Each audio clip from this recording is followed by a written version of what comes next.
సందేశం న్యూ షాలేము సందేశం, షాలేము సందేశం, న్యూ షాలేము సందేశం. చితికిన బ్రతుకులకు, కృంగిన హృదయాలకు, రక్షణ లేని సర్వజనులకు, చితికిన బ్రతుకులకు, కృంగిన హృదయాలకు, రక్షణ లేని సర్వజనులకు షాలేము సందేశం, న్యూ షాలేము సందేశం.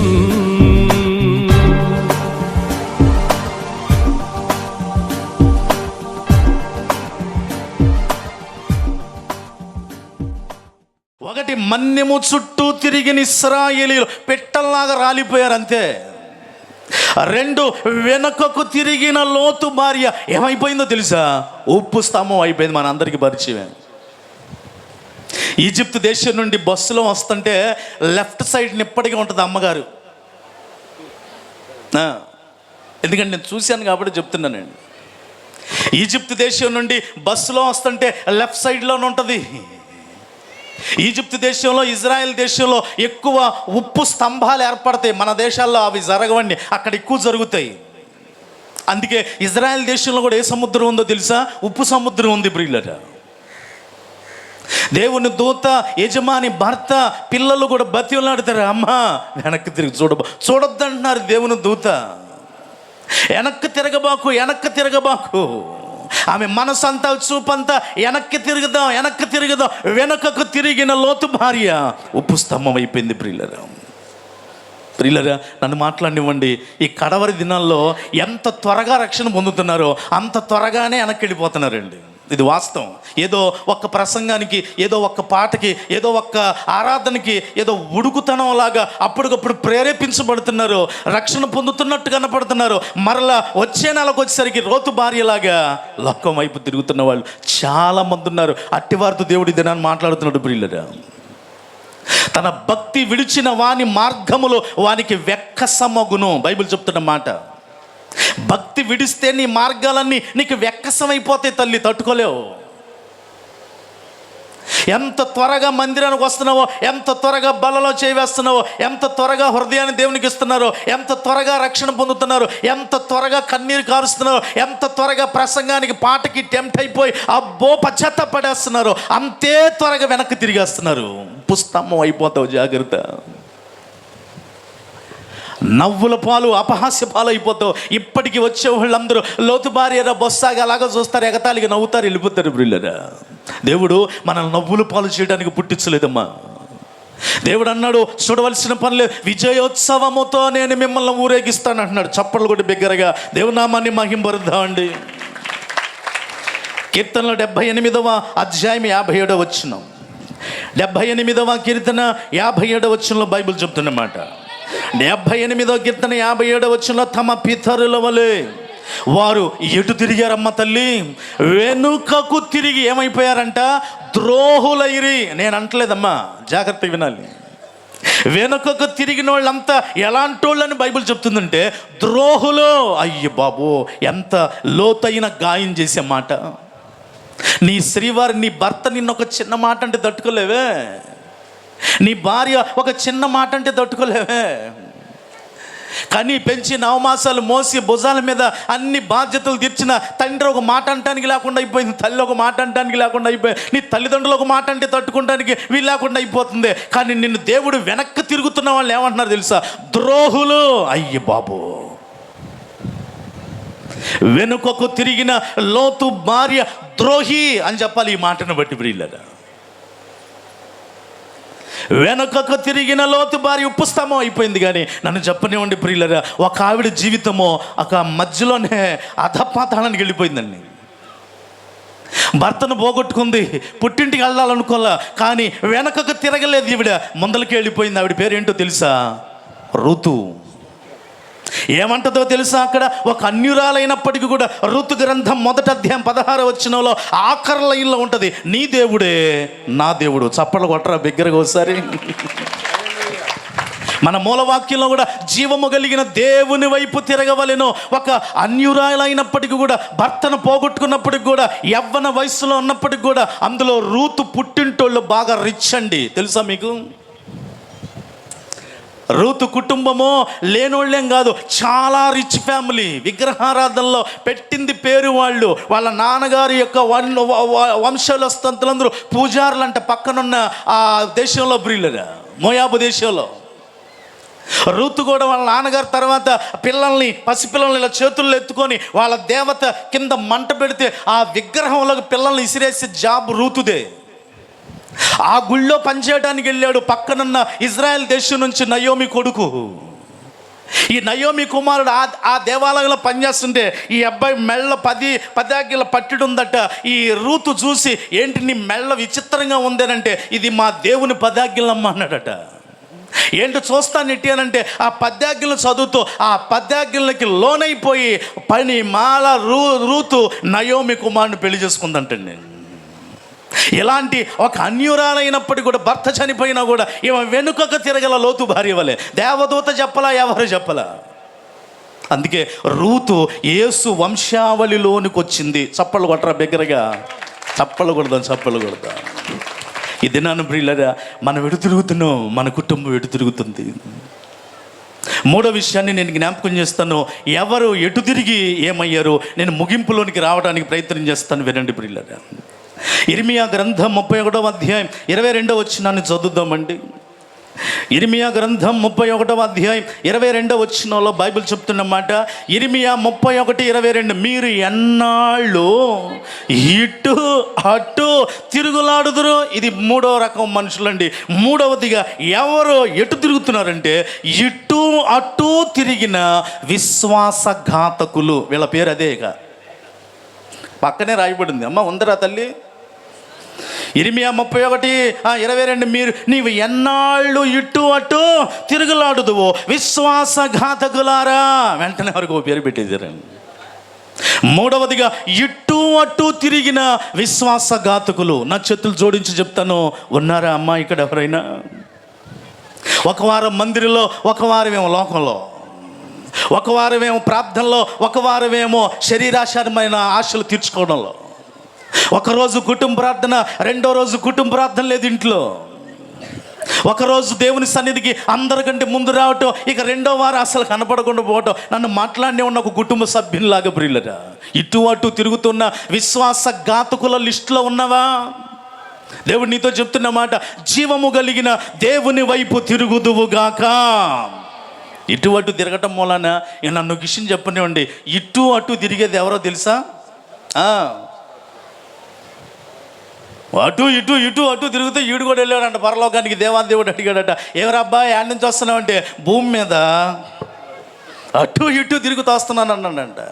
అటు ఇటు తిరిగేది సాతాను బ్యాచ్ అమ్మా. లేదమ్మా, ఎంత శుభ్రంగా కూర్చున్నావు దేవుని మందిరంలో, దేవుడు నిన్ను దీవించునుగాక.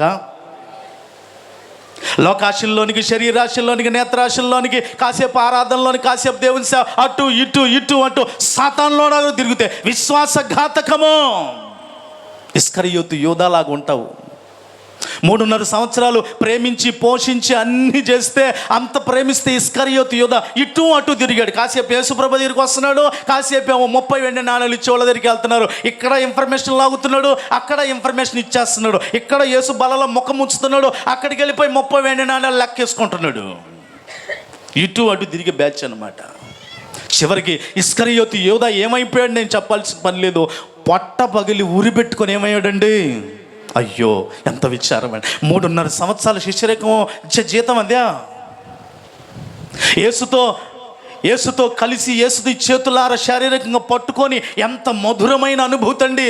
చివరికి అతను పొందుకుంది దిక్కులేని చావా. నా చేతులు జోడించి మనం చేస్తాను, ఇటు అటు తిరుగుతున్నావేమో, జీవము కలిగిన దేవుని వైపు తిరుగుదువుగాక. ఇర్మియా గ్రంథం 31వ అధ్యాయం 21 వచ్చినామండి. ఇర్మియా గ్రంథం 31:21 బైబిల్ చెప్తున్న మాట, ఇశ్రాయేలు కుమారి సరిహద్దు రాళ్ళు పాతించుము, దోవచూపు స్తంభములను నిలవబెట్టుము, నీవు వెళ్ళిన రాజమార్గము తట్టు నీ మనస్సు, ఇది ప్రాముఖ్యమైందండి, అటు ఇటు తిరగటం కాదు, నీ మనస్సు నిలుపుకొనుము, తర్వాత తిరుగుము, ఈ నీ పట్టణములకు తిరిగి రమ్ము. చప్పట్లు కూడా బిగ్గరగా దేవునామాన్ని మహింపరు. అయిందేదో అయిపోయిందమ్మా, పాపం వైపు శాపం వైపు నేత్రాశలో తిరిగేవేమో, తిరిగిరా ఈ మధ్యాహ్నమైనా, తిరుగు దేవుని వైపు, మనస్సు నిలుపుకో, దయచేసి మనస్సు నిలుపుకో. నేనండి మొన్న నవంబర్లో ముంబై వెళ్ళినప్పుడు ఒక సాక్ష్యం విన్నానండి. 3 రోజులు ఉన్నాను అక్కడ. ఎంత సాక్ష్యం అంటే నా హృదయంలోనే ఒక కదలిక తీసుకొచ్చిన సాక్ష్యం అని. ఆ సాక్ష్యం ఏంటంటే వినండి, తిరుగుము, మనస్సు నిలుపుకో, ఇశ్రాయేలు కుమారి దేవుని తట్టు తిరిగి రమ్ము, అటు ఇటు తిరిగేవే మీకు చాలు, రా దేవుని వైపు తిరుగు. దీనికి తగిన సాక్ష్యం నేను ముంబైలో విన్నది ఏంటంటే, ఒక సోదరు ఉంది, చక్కటి భర్త, 2 మగపిల్లలండి, కాపురం చక్కగా కొనసాగిపోతుంది అనుకుంది. జీవితం అంటే మాటలు కాదు చెల్లెమ్మ అని పాట పడినట్టుగా ఒకరోజు చేదు వార్త వినపడింది. పిల్లలకి భోజనం పెడుతుంది, భర్త వస్తాడు, ఆయన కూడా భోజనం పెట్టాలని స్టవ్ మీద ఆయన గారికి భోజనం పెట్టింది. పిల్లలకి అప్పటికే వండిన భోజనం చిన్న చిన్న పిల్లలు మొదలు పెడతా ఉంది. మధ్యాహ్నం చేదు వార్త పరిగెత్తుకుంటా ఇంటి పొరుగునున్న ఆవిడ వచ్చి అనంది, అమ్మ మీ ఆయన భోజనానికి ఇంటికి వస్తుంటే ముంబైలో పలానా ట్రాఫిక్ ఏరియాలో ఆ సైకిల్ మీద వస్తుంటే వెనకాల పెద్ద లారీ గుద్దేసి చచ్చిపోయాడంట స్పాట్లోనే మీ ఆయన, గుండె జారిపోయిందంటే. పిల్లలిద్దరినీ సంకలో వేసుకొని ఆ సెంటర్కి పరిగెత్తింది. అప్పటికే ఆ భర్తని పోలీసు వాళ్ళు వచ్చి ట్రాఫిక్ క్లియర్ చేసి పోస్ట్ మార్టం నిమిత్తం గవర్నమెంట్ హాస్పిటల్కి తీసుకొని వెళ్ళిపోయారు. రక్తం మరకలు ఉన్నాయి, బోర్ని ఏడ్చింది, మళ్ళీ గవర్నమెంట్ హాస్పిటల్కి పరిగెత్తింది భర్త మృతదేహం కోసం. రాత్రంతా ఉండి పొద్దున్నేకి భర్త మృతదేహాన్ని తీసుకొని వచ్చింది, ఇంటి దగ్గర పెట్టింది. ఇక మట్టి చేసే ముందు పెట్టుకొని ఏడుస్తూ ఉంది కూర్చొని. చిన్న చిన్న పిల్లలు, భర్త చచ్చిపోయాడు, ఏంటి నా భవిష్యత్తు ఆలోచన చేస్తూ ఉన్న లోపు సూర్య అస్తమిస్తూ ఉండగా వచ్చేసి మట్టి చేసి తీసుకొని వెళ్ళిపోయారు. బరియలు అయిపోయింది. ఇక కూర్చుంది. ఇక దుఃఖ దినాలు 3 నెలలు పుట్టింట్లోనే వెళ్ళకుండా మెట్టినింట్లో ఉంది. ఈ మెట్టింట్లో ఉంటా ఆలోచన చేసింది, ఏంటి నాకు నా పిల్లలకు దిక్కెవరిగా, ఇక్కడుంటే కనీసం నా భర్త అంతంత మాత్రమే పోషించడం, నా భర్త పోషిస్తుంటేనే మాకు ఒకరోజు కరువు, 2 పూటలు భోజనం ఉంటే 3వ పూట ఉండదు. మరి ఇలాంటి కుటుంబంలో మా బావలు కానీ మరుదులు కానీ ఎవరన్నా మా పిల్లల్ని పోషిస్తారా? అస్సలు వీళ్ళు భోజనం కూడా పెట్టరు. మరి ఎట్లా పుట్టింటి కూడా వెళ్ళిపోదామా? వీళ్ళకంటే గర్భదరిద్రులు వాళ్ళు. మరి ఏం చేద్దాం 3 నెలలు ఆలోచన చేసి ఆ కేవలం పిల్లల కోసం ఆ సహోదరి చేసిన పన్నెంటో తెలుసా? చెడ్డ స్త్రీలతో సహవాసం మొదలుపెట్టి చెడ్డ మార్గం వెన్నుకొని వేశ్యలాగా మారిందండి. కేవలం పిల్లల్ని పెంచి పోషించాలి, మంచి చదువులు చదివించాలి. ఒకప్పుడు స్థిరంగా ఇంట్లో ఉన్న ఈ అమ్మాయికి బయటకు వచ్చి ఇటు అటు తిరుగుడికి అలవాటు పడిపోయిందండి. ఆ వేశ్యరికం ద్వారా వచ్చే డబ్బుతో పిల్లల్ని మంచి హై క్లాస్ స్కూల్లో జరిపించింది, కారులో పంపిస్తుంది, రిచ్ ఫుడ్ పెడుతుంది. బ్రిల్లరా ఒకరోజు బాగా పెద్ద సూపర్ మార్కెట్కి వెళ్ళిపోయిందంట బొంబాయిలో, అన్ని కొనేసింది. క్యాష్ కౌంటర్ దగ్గరకు వచ్చి బిల్లు కడుతుంటే చిన్ననాటి చదువుకున్న ఒక ఫ్రెండ్ కనపడిందంట. ఇద్దరు గుర్తుపట్టుకున్నారు, నువ్వు పలానా కాదు అని అంటే అవుననంటే కనపడిన ఫ్రెండ్ అట, నేను పలానా, మా వారు గవర్నమెంట్ జాబ్ చేస్తూ ఉంటారు, నాకు 2 పిల్లలు, మా పిల్లలు కారులో కాన్వెంట్కి వెళ్తూ ఉంటారు అంటూ ఆవిడ గురించి చెప్తూ ఈ వేశ్య వృత్తిలోనికి దిగిన ఫ్రెండ్ భుజం మీద చెయ్యేసి, నీ సంగతి ఏంటి మీ ఆయన ఏం చేస్తూ ఉంటాడు, ఏంటి నీ సంగతి ఏం చెప్పు అనగాలే, ఏంటి నీ సంగతి అని చిన్ననాటి ఫ్రెండ్ భుజం మీద చేయంగాలే బోర్ నేర్చేసిందండి. ఏం చెప్పమంటావు నా బతుకు. భర్త చచ్చిపోయాడు, పుట్టింటోళ్ళు మెట్టింటోళ్ళు పోషించడం కాదు, గర్భదరిద్రపు స్థితిలో ఉంటే కేవలం పిల్లల్ని పోషించడం కోసం ఒళ్ళు అమ్ముకొని వేశ్య వృత్తిలోకి దిగానే.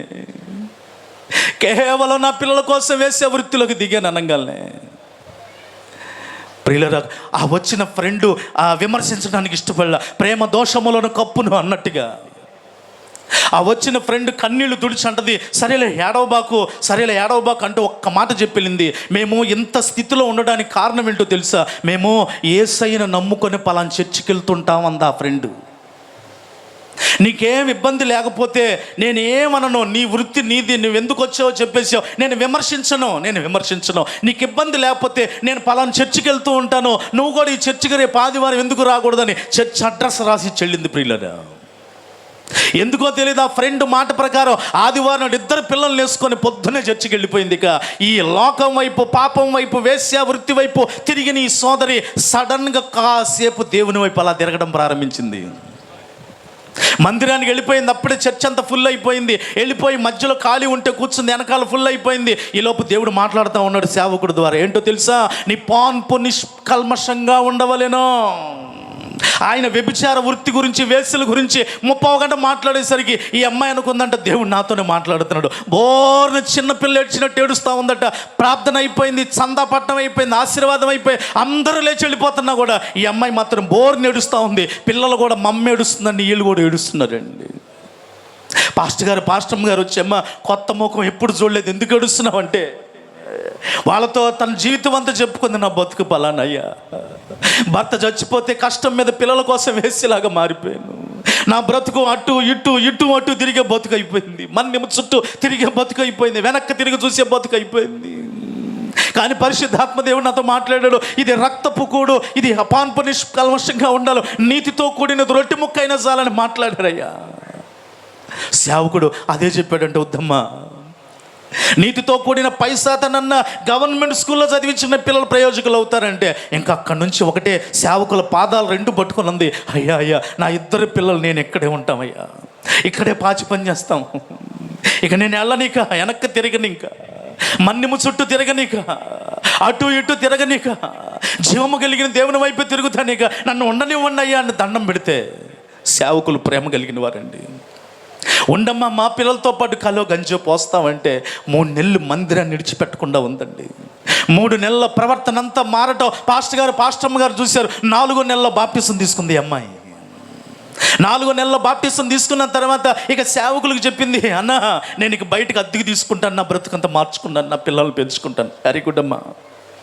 కష్టపడి అటు ఇటు తిరిగిన ఆ వేశ్య జీవితంలోంచి దేవుని వైపే ఆ చర్చిలో పెద్ద ఉద్యోగస్తులు వస్తూ ఉంటారట. ఆ ఉద్యోగస్తులందరూ ఈ అమ్మాయి సాక్ష్యం చూసి, మా ఇంట్లో పనిచేస్తానికి వస్తావా, సంవత్సరం నెలలో 6 ఇళ్లల్లో పనికి కుదిరింది. 6 ఇళ్లల్లో పాచి పని, పొద్దున్నే 5 గంటలకు వెళ్ళి రాత్రి 11 గంటల దాకా అంట్లు దోమి ఇల్లు శుభ్రం చేసి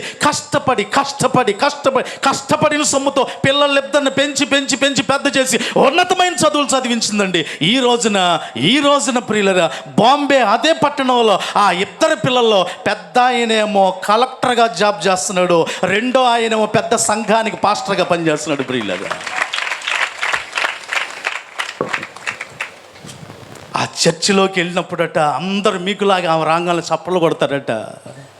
నిండుగా ముసుగు కప్పుకొని చేతులు 2 జోడించి వాళ్ళకి చెప్తుందట, గాడిద లాంటి బ్రతుకున్నది, యేసు నా మీద కూర్చున్నాడు గనక నాకు విలువ వచ్చింది, గాడిదలాగా ఇటు అటు తిరిగేదాన్ని, యేసు నా కళ్ళకు గంతలు కట్టాడు. ఒకప్పుడు ఏ చేతులు నన్ను బలానా ఎన్ని కాపురాలు కూలుస్తావే కానీ అదే చేతులు ఇప్పుడు నాకేం కొడుతున్నాయో తెలుసా? దీనంతటి కారణం ఏంటో తెలుసా? మందిర్లోంచి స్టేజ్ మీదకి నడుచుకెళ్ళిందాక అందరూ ఇదే మాట ప్రతి వారం చెప్పుకుంటూ వెళ్ళేదట. ఏంటో తెలుసా? నేను జీవము కలిగిన దేవుని వైపు తిరిగాను, ఇంకా తిరగనోళ్ళు ఉంటే తిరుగుతారా అంటదట. బాంబేలో ఏదైనా షాపింగ్ చేయడానికి వెళ్తే ఆ షాపింగ్లో పెద్ద ఆ షాపులో ఉన్న వాళ్ళందరూ ఏమో లేవగానే లేచి సెల్యూట్ కొడుతూ అంటారట, అమ్మా బాంబేలో మా ఏరియాకు మంచి కలెక్టర్ని సంపాదించి పెట్టావు, నీ కుమారుని మంచి నీతి కలిగిన వాడమ్మ అంటే ఆ మాటకి ఉప్పొంగిపోయేదండి. రోడ్డు మీద వెళ్తుంటే ఒకప్పుడు ఈవిడ వేశ్యరా, అదే బాంబే వీధుల్లో వేశ్య రా పో అని పిలిచిన వాళ్ళే ఇప్పుడు అదే చేతుల్లో వీధుల్లో కూడా ఏం కొడుతున్నారు ఆమెకి? సెల్యూట్ కొడుతుంటే అందరికీ చెప్పేదట, నాకు ఇలాంటి జీవితం నాది కాదు. అటు ఇటు తిరిగే జీవితాన్ని యేసయ్య తన వైపు తిప్పుకొని విలువ లేని నాకు విలువిచ్చాడు, గతి లేని నాకు స్థితినిచ్చాడు అంటదండి. చప్పళ్ళు కొట్టి బిగ్గరగా దేవుని నామాన్ని. మీరు ఇలాంటి స్థితిలో ఉన్నారని చెప్పట్లేదమ్మా. ఒకవేళ దీనికి భిన్నమైన పరిస్థితుల్లో ఉంటూ అటు ఇటు తిరుగుతూ ఉంటే నా చేతులు జోడించి మనం చేస్తాను, జీవము కలిగిన దేవుని వైపు తిరుగు. 4వ విషయాన్ని జ్ఞాపకం చేస్తాను. ఎవరు ఎటువైపు తిరిగారో నేను ముగింపులోకి వచ్చేసాను. జాగ్రత్తగా వినండి ప్రియులారా. ఆమోసు గ్రంథము 4వ అధ్యాయం, ఆమోసు గ్రంథము 4వ అధ్యాయం 6 నుంచి కొన్ని మాటలు జాగ్రత్తగా చదువుదాం. నా వైపు చూస్తే వినండి. ఆమోసు గ్రంథము 4వ అధ్యాయము 6 నుంచి 11 వరకు కూడా ప్రతి వచనం చివరిలో ఏముంటుందో తెలుసా? నా తట్టు తిరిగిన వారు కారు, నా తట్టు తిరిగిన వారు కారు, నా తట్టు తిరిగిన వారు కారు అంటూ ప్రతి వచనంలో చివరిలో ఈ మాట ఖచ్చితంగా ఉంటుంది. నేను చదువుతాను, జాగ్రత్తగా వినండి అమ్మ. నేను చదువుతాను, వినండి. ఆమోసు 4వ అధ్యాయం 6 నుంచి నేను చదువుతున్నాను. మీ పట్టణములన్నిటిలోనూ నేను మీకు దంతశుద్ధి కలుగజేసినను, మీరున్న స్థలములన్నిటిలోనూ మీకు ఆహారం లేకుండా చేసినను. వినండి, మీరు నా తట్టు తిరిగిన వారు కారు. ఇది యెహోవా వాక్కు. 2వ సంగతి, మరియు కోతకాలమునకు ముందు 3 నెలల వాన లేకుండా చేసిద్దిని, ఒక పట్టణం మీద కురిపించి మరొక పట్టణం మీద కురిపించకపోతిని. ఒక చోట వర్షము కురిసెను, వర్షము లేని చోటు ఎండిపోయెను. 2-3 పట్టణముల వారు నీళ్లు తాగుటకు ఒక పట్టణమునకే పోగా అచ్చట నీరు వారికి చాలకపోయెను. వినండి, అయినను మీరు నా తట్టు తిరిగిన వారు కారు. ఇదే యెహోవా వాక్కు. అంతటితో ఆపేశాడా? తర్వాత, మరియు మీ సస్యములను ఎండు తెగులు చేతను కాటుక చేతను నేను పాడు చేసిద్దిని, గొంగళి పురుగొచ్చి మీ విస్తారమైన వనములను, ద్రాక్ష తోటలను, అంజురపు చెట్లను, ఒలివ చెట్లను తినివేసెను. వినండి, అయినను మీరు నా తట్టు తిరిగిన వారు కారు. ఇంకా అయిపోలేదండి. నేను ఐగుప్తీయుల మీదకి తెగుళ్ళు పంపించండి, మీ మీదకి తెగుళ్ళు పంపించింది. మీ దండు పేటలో పుట్టిన దుర్గంధము మీ నాసిక రంధ్రములకు ఎక్కునంతగా మీ యవ్వనులను ఖడ్గము చేత హతము చేయించి మీ గుర్రములను కొల్లపెట్టించి తిని, అయినను నా తట్టు తిరిగి. ఎంత కరుడుగట్టిన గుండెలండి ఈ గుండెలు, ఎంత రాతి గుండెలండి ఈ గుండెలు. అంతేకాదు, ఫైనల్లో ఉంది, దేవుడు సొదొమ గొమొర్రాలను బోర్ల వేసి నాశనం చేసినట్టు నేను మీలో కొందరిని నాశనం చేయగా మీరు మంటలో నుండి తీయబడిన కొరువులైనట్టు తప్పించుకున్నారు. అయినను మీరు నా తట్టు తిరిగిన వారు కారు. ఇంత దిగజారిపోయారా? ఇంత మాంసపు గుండె కాకుండా రాతి గుండెలు అయిపోయాయా? 4వదిగా, కరువు తెగుళ్ళు వైపు తిరిగిన వాళ్ళు. వింటున్నారా అమ్మా? 4వదిగా, ఎటువైపు తిరిగిన వాళ్ళంటే కరువు తెగుళ్ళ వైపు అన్నా తిరుగుతున్నారు కానీ దేవుని తట్టు తిరిగిన వారు కారంట. అయ్యో, ఎంత విచారం ప్రియులరా. ఒక పక్కన కుటుంబంలో శాపం, నాశనం, కష్టం, దుఃఖం, వేదన, మరణాలు, అంతు చిక్కని సమస్యలు, ఏడుపులు, ఇవన్నా ఎటువైపున తిరుగుతున్నా. ఇవి జరుగుతున్నా దేవుని తట్టు తిరగని వారు కాదు. దేవుడు చాలా దుఃఖపడుతూ చెప్తున్నారండి. ఈ మధ్యాహ్నం దేవుడు బహుశా నీతోనే మాట్లాడుతున్నాడేమో. నీ ఇంటి నిండా సమస్యలుగా చెల్లి, నీ ఇంటి నిండా వేదనలేనా? నీవు నవ్వి ఎన్ని సంవత్సరాలు అవుతుందో, నలుగురిలోకి వచ్చి కామన్గా నవ్వుతున్నావు కానీ నువ్వు హృదయపూర్వకంగా కడుపు నిండా అన్నం తిని ఎన్ని రోజులు అవుతుందో, నీ పిల్లలకి మంచి వస్త్రాలు కొనించి ఎన్ని సంవత్సరాలు అవుతుందో, నీ అప్పులు తీరలేక వడ్డీలే వడ్డీలే వడ్డీలే వడ్డీలే కడుతూ కడుతూ కడుతూ అయినా దేవుని తట్టు తిరిగిన వారు కారే. ఈ మధ్యాహ్నం చేతులు జోడించి మనం చేస్తున్నాను, ఈ మధ్యాహ్నంతో నీ దుఃఖ దినములు సమాప్తమగును గాక. Turn to the God. దేవుని వైపు తిరుగు, దేవుని వైపు తిరుగు. యోవేలు గ్రంథం 2వ అధ్యాయం 12వ వచనంలో, యోవేలు గ్రంథం 2:12 బైబిల్ చెప్తుంది, ఇప్పుడైనను మీరు ఉపవాసం ఉండి కన్నీరు విడుచుచు దుఃఖించుచు మనఃపూర్వకముగా ఏం చేయాలమ్మా? తిరగాలి అని అన్నానండి. ఏంటది? తిరగాలి, తిరగాలి. ఇప్పుడైనను ఈ మధ్యాహ్నమైనను, యెషయా 53:6 ఉంటుంది, అందరు గొర్రెల వల్లే ఏం తప్పిపోయారంట? త్రోవ తప్పిపోయారట. అందులోని ఇష్టమైన త్రోవకి తొలగిపోయారట. ఈ మధ్యాహ్నం నీ ఇష్టం వచ్చినట్టు బ్రతకడానికి కాదమ్మా, నా వైపు చూస్తూ వినండి. నీ పోలిక ఎవరిదో తెలుసా? అమ్మా నా వైపు చూస్తూ వినండి. మీ పోలిక ఎవరిది? మా అమ్మది అంటావా? లేదండి మా తాత పోలికండి. మీ తాత పోలికో, మీ అమ్మ పోలికో, మీ నాన్న పోలికో అది నీకు తెలుసు. కానీ మనిషి పోలిక దేవుని పోలిక. చప్పట్లు కొట్టి బిగ్గరగా దేవునామాన్ని మహింపరుద్దాం. దేవుడు మంటిని తీసుకొని ఎలా చేద్దామా అంటే ఆయన ఆలోచన చేశాడట. తన స్వరూపము చొప్పున, తన పోలిక చొప్పున దేవుడు మనిషిని చేసుకున్నాడండి. మనిషిని చేసుకొని మనిషిని ఏం చేశాడు తెలుసా? భూమి మీద పుట్టిన తొలి మనిషితో దేవుడు నోరు తెరిచి తొలిగా మాట్లాడిన ఎన్ని ఆశీర్వాదాలే, 5 ఆశీర్వాదాలు ఉంటాయి. ఎక్కడో తెలుసా? ఆదికాండం 1:28 వచనం. ఆదికాండం 1:28 వచనము. మంటితో ఆదామును చేసి తన పోలిక చొప్పి నాసికా రంధ్రంలో గాలి ఊదగా జీవాత్మ ఆయన ఒంటరిగా ఉండడం మంచిది కాదు, పక్కటెముకలోంచి హవ్వం తీసి తొలి మనుషులతో తొలి మాట దేవుడు ఏం పలికాడో తెలుసా? ఆదికాండం 1:28. మీరు ఫలించి, 2 అభివృద్ధి పొంది, 3 విస్తరించి, 4 భూమిని నిండించి, 5 దానిని లోపరుచుకోండర్రా. చప్పలు కొట్టి బిగ్గరగా దేవునామాన్ని మహింపరుద్దామండి. ఈ 5 జాతగాక దేవుని వైపు తిరిగితే 5లోకి వస్తాయి. దేవుని వైపు తిరిగి వీటిని కైవసం చేసుకోలేక మన్యం చుట్టూ తిరిగేవాళ్ళు ఒకళ్ళు, వెనక్కి తిరిగేవాళ్ళు ఒకళ్ళు, అటు ఇటు తిరిగేవాళ్ళు ఇంకొకళ్ళు, అంతేకాదు తెగుళ్ళ వైపు, కరువుల వైపు తిరిగేవాళ్ళు ఇంకొకళ్ళు. అందుకే దేవాది దేవుడు ఈ రోజు కూడా ఆయుష్ పెంచాడు. ఎందుకో తెలుసా? నా పోలిక చొప్పున ఉన్న నీవు ఇలా ఉండటం నాకు ఇష్టం లేదు, నువ్వెప్పుడు కళకళలాడుతూ నవ్వుతూ ఉందువుగాక. ఆమెను అంటారా బిగ్గరగా? ఎండకి వాయిస్ రావట్లేదంటారా? 5వది ఆఖరిది చెప్పేసి మనం సెలవు తీసుకుందాం. ఎప్పటివరకు ఎన్ని అయినాయండి అమ్మా? ఎన్ని అయినాయండి? 4 మీరు చెప్పాలి. 1 ఎవరు ఎటువైపు తిరిగారు? ఇశ్రాయేలీలు మన్యము చుట్టూ తిరిగారట అనండి. 2 లోతు భార్య వెనుకకు తిరిగిందంట. 3 విశ్వాసఘాతకులు అటు ఇటు తిరిగారట. 4 గుండె కరుడు గట్టిన మనుషులు కరువు తెగుళ్ళు వైపే తిరిగారట. దేవుని తట్టు తిరిగిన వాళ్ళు కాదు. ప్రియులరా, నువ్వు ఉన్నావా ఈ 4గురిలో తల్లి? బ్రదర్ అండ్ సిస్టర్, మన కుటుంబంలో ఉన్నారా మన యవ్వనస్తులు కానీ ఎవరైనా? దయతో 5వది ఆఖరిది మన మూలవాక్యానికి రండి. ఎక్కడైతే ప్రసంగం మొదలేసాం అక్కడికి రండి, ముగించేద్దాం. ఎక్కడైతే ప్రసంగం మొదలేసాం అక్కడికి రండి. అపోస్తుల కార్యములు 14:15 వచనం. అపోస్తుల కార్యములు 14:15. అయ్యలారా, మీరెందుకు ఇలాగూ చేయుచున్నారు? మేము కూడా మీ స్వభావం వంటి స్వభావము గల నరులమే.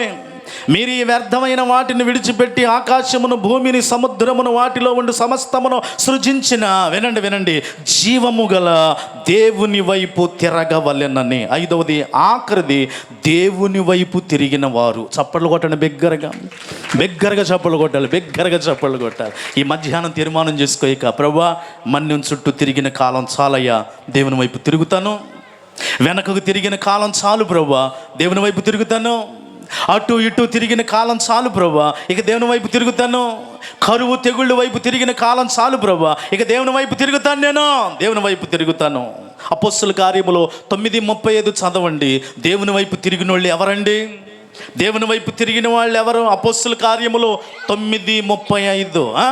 9:35. వెంటనే అతడు లేచెను, లుద్దలోనో షారోనులోనో కాపురమున్న వారందరూ కూడా అతన్ని చూచి ప్రభు తట్టు తిరిగిరి. బిగ్గరగా చప్పలు కొట్టాలి. బిగ్గరగా చెప్పాలి. ఎవరి తట్టు తిరిగారంట? అమ్మ బిగ్గరగా చెప్పండి. ఎవరి తట్టట? ప్రభు తట్టు తిరిగారు. ఈ మధ్యాహ్నము ఇంకా ప్రభు తట్టు తిరగని వారు ప్రభు తట్టు తిరుగుదురుగాక. అపోస్తుల కార్యంలో 11:21.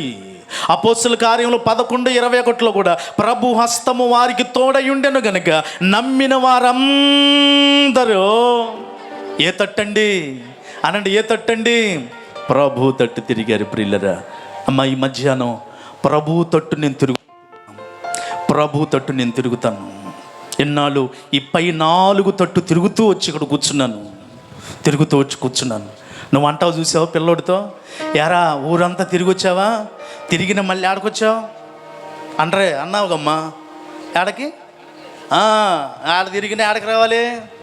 ఇంటికి రావాలన్నట్టుగా, అమ్మా మీరు ఏడ తిరిగినా చివరికి యేసు నొద్దకే వచ్చుదురుగాక, యేసు పాదాల దగ్గరికి వచ్చుదురుగాక. ఆలస్యం చేయబాకండి. చిన్న కుమారుడు తిరిగాడు, పందులు పొట్టు తిరిగాడు, కానీ ఎక్కడికి రావాల్సి వచ్చింది?